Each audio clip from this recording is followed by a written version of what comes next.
13h, 14h, Europe 1 Info. Il est 13h21, l'heure d'accueillir vos deux chroniqueurs du jour, Clélie Mathias, avec vous aujourd'hui, l'ancien juge d'instruction Georges Fenech et le chroniqueur politique Jean-Claude Dacier. Et soyez donc les bienvenus. On va revenir sur les propos de Gérald Darmanin ce matin sur RTL. Il a réagi aux échanges rapportés entre la mère d'Elias, vous vous souvenez de cet adolescent qui a été mortellement poignardé, c'était en janvier dernier, et des magistrats. Sur CNews lundi, Stéphanie Bonhomme, la maman d'Elias, a dit qu'elle avait été traitée de victime écervelée, de populiste aussi. Gérald Darmanin a promis de saisir le Conseil de la magistrature si ses propos sont avérés, bien sûr. Écoutez-le.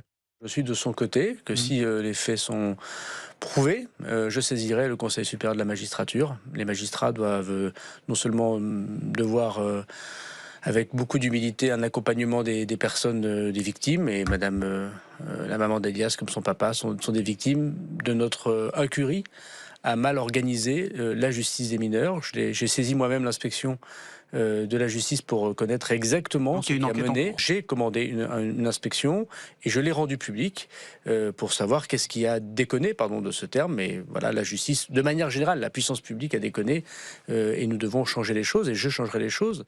Alors la maman d'Elias, Stéphanie Bonhomme, dit avoir été très, très perturbée par ces échanges avec les magistrats.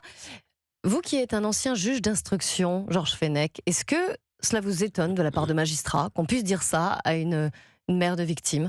Bien sûr, ça me choque même profondément.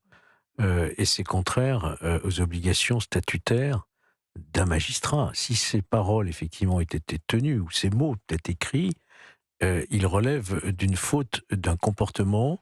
On appelle ça dans la magistrature le devoir de délicatesse. C'est-à-dire qu'un magistrat doit avoir de la délicatesse dans son comportement vis-à-vis du justiciable, du témoin, de toute justiciable en réalité qui a affaire à la justice en étant vraiment exempt de tout comportement vexatoire, méprisant, voyez-vous. Et le fait de traiter une mère d'une victime, d'un meurtre en plus, de femme écervelée ou populiste, ça ne respecte pas ce devoir de délicatesse que doit avoir un magistrat à l'égard du justiciable.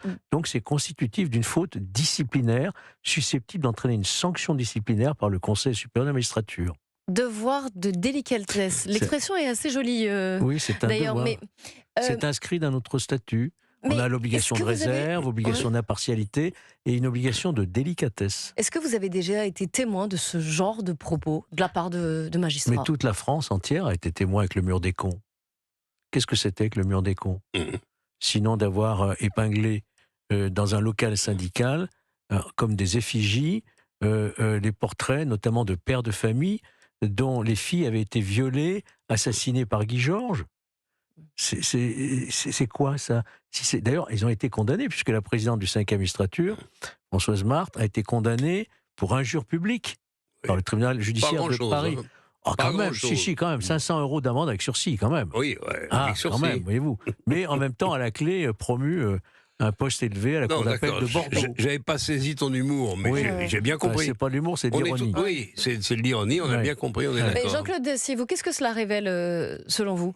Ça révèle, hélas, alors c'est pas tous les magistrats, et bien heureusement. Et bien heureusement. Mais il y a au sein de cette administration quelque chose qui tourne pas rond. On le sait depuis fort longtemps. Il faudra beaucoup de ténacité, beaucoup de courage et beaucoup de mesures pour réformer une justice, et une justice pénale notamment, qui ne fonctionne plus dans ce pays depuis déjà de nombreuses années.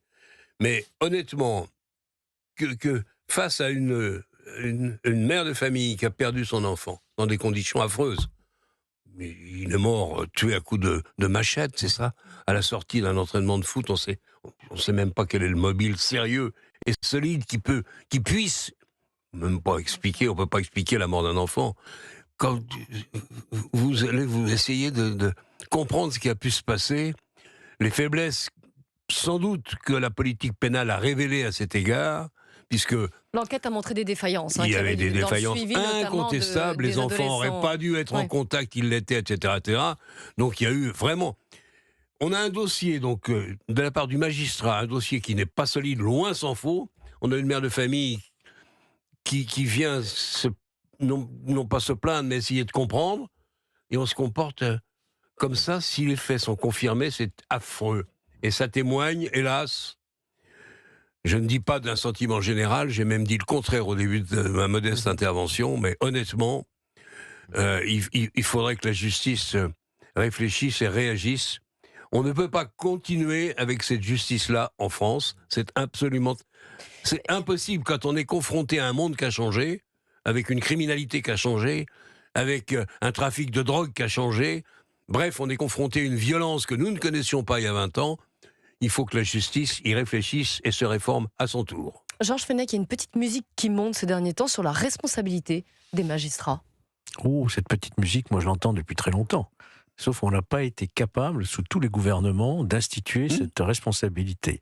Il existe en réalité dans le statut de 1958 une procédure dite récursoire. Alors, procédure récursoire. C'est-à-dire que quand on constate une faute d'un magistrat, l'institution répare le préjudice financier de la victime et doit se retourner ensuite, d'où récursoire, contre le magistrat qui a commis cette faute. Vous savez combien il y a eu de mise en œuvre de cette procédure récursoire en France depuis 1958 ? Non. Aucune. Voilà. Autrement dit, les magistrats savent très bien qu'ils n'encourent rien. Non, bien sûr. Et si vous voulez parler de responsabilité, ce fut le cas. Un seul président en a parlé, c'est Nicolas Sarkozy. Vous voyez ce qui lui arrive aujourd'hui. Hein. Oui. Allez, on reste ensemble, on va marquer une toute petite pause, quelques secondes. On reviendra sur le cambriolage du Louvre et ce que révèlent les profils des membres présumés du commando. On est ensemble avec Georges Fenech et Jean-Claude Dacier dans Europe 1 Info. 13h-14h, vous écoutez Clélie Mathias. Excellent après-midi sur Europe 1. 13h, 14h, Europe 1 Info.